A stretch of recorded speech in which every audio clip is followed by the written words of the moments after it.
پیارے ناظرین کرام، السلام علیکم ورحمۃ اللہ وبرکاتہ۔ میں آپ کے سامنے ایک ایسا ٹاپک لے کر حاضر خدمت ہوا ہوں، ایک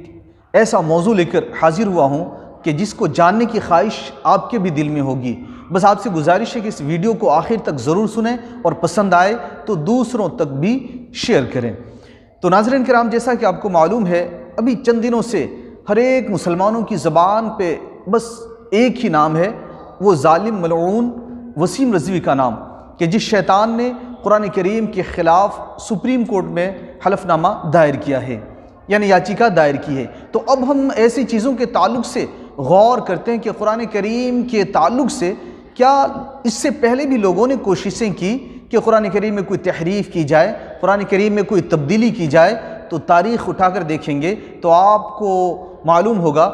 کہ خلیفہ مامون الرشید کے وقت میں بھی قرآن کریم کے خلاف ایک فتنہ کھڑا ہوا تھا، یعنی قرآن کریم کو مخلوق کہنے کا حکم بادشاہ کی طرف سے ملا تھا کہ قرآن کریم کو خالق کا کلام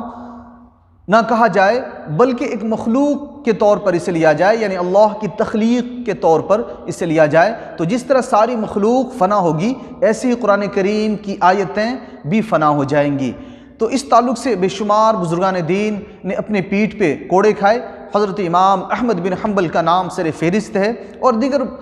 اولیاء اعظام نے بہت ہی مشقتیں اٹھائی، اور بالآخر دنیا نے دیکھ لیا کہ یہ فتنہ فروغ ہو گیا، یعنی ایسے فتنے کا نام و نشان نہ رہا، اور قرآن کی صداقت آج تک اسی طرح لوگوں کے دلوں میں جاگزی ہے جس طرح کہ 1400 سال پہلے تھا، اور انشاءاللہ تا قیامت رہنے والا ہے۔ تو قرآن کریم کے تعلق سے آج اگر کوئی مخالفت پر اتر آیا ہے یا قرآن کریم کو تحریف کرنے کی کوشش کیا ہے تو اس میں کچھ نیاپن نہیں ہے، اس میں کچھ حیرت کی بات نہیں ہے۔ ہاں، ایمانی جذبہ ضرور بیدار ہو اٹھتا ہے، دل بے چین ضرور ہو اٹھتا ہے، غم و غصہ کا اظہار ضرور ہوتا ہے کہ قرآن کریم جیسے مقدس کتاب کو دنیا کی کوئی طاقت کیسے چیلنج کر سکتی ہے، کوئی طاقت۔ تو لہٰذا ہم جب دیکھتے ہیں تاریخ کے آئینے میں کہ قرآن کریم کے خلاف پہلے بھی کسی نے ایسی ہمت کی، تو ہاں، ایک نام ہمارے ذہن میں یاد آ رہا ہے کہ کینیڈا کے مشہور و معروف سائنٹسٹ ڈاکٹر گیری ملر، یہ ایسا سائنٹسٹ تھا کہ جسے اپنے سائنسی ریسرچ پر گمان تھا اور اسے یقین تھا کہ ہم سے بڑا ذہین اور کوئی نہیں۔ تو انہوں نے اپنے طور اس ڈاکٹر نے اپنے طور پر ہر کتاب کی تحقیق کی۔ چونکہ وہ عیسائی تھا، اس لیے اس کے دماغ میں ایک بھوت سوار ہوا، اور اس نے اس ارادے سے قرآن کریم کو پڑھنا شروع کیا کہ قرآن کریم میں کوئی اعتراض کی باتیں ملے یا قرآن کریم میں کوئی نقص ملے تو میں اسے اجاگر کر کے سائنس کے نظریات سے لوگوں کے سامنے پیش کروں، اور پھر لوگوں کے دلوں میں جو قرآن کی محبت ہے، مسلمان جو اس سے عشق کرتے ہیں، وہ ختم ہو جائے۔ تو اس نیت اور اس ارادے سے اس ڈاکٹر گیری ملر نے قرآن کریم کا مطالعہ شروع کیا، اور شروع سے آخر تک اس نظریات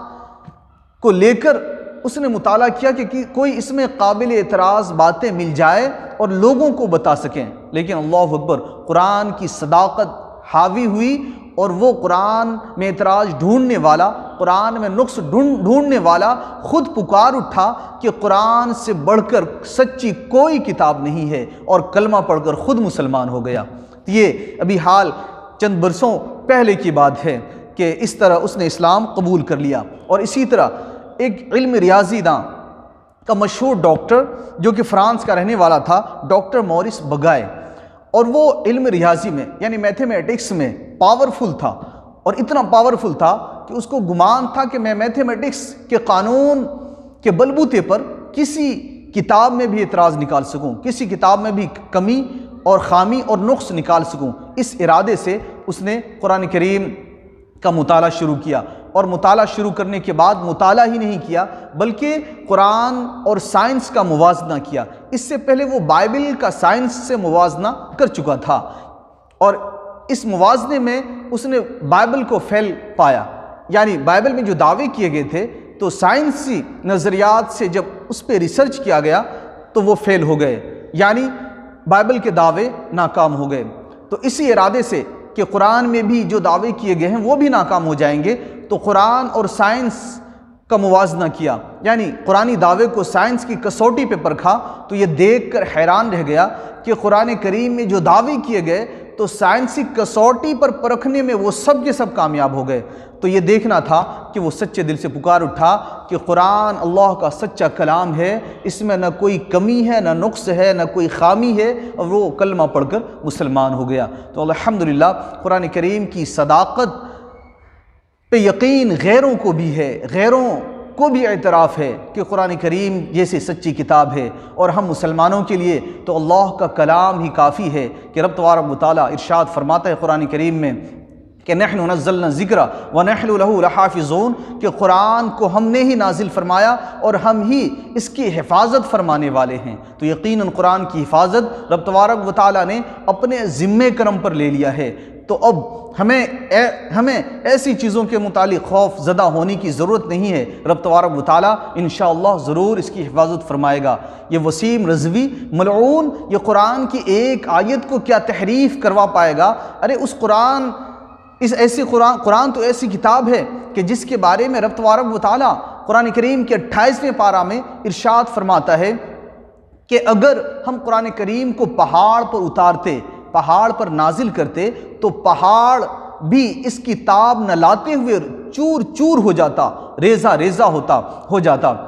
تو جب قرآن کے نزول کا کتاب پہاڑ نہ لا سکے تو پھر انسان کی قوت کیا ہے کہ وہ معاذ اللہ قرآن کریم میں کوئی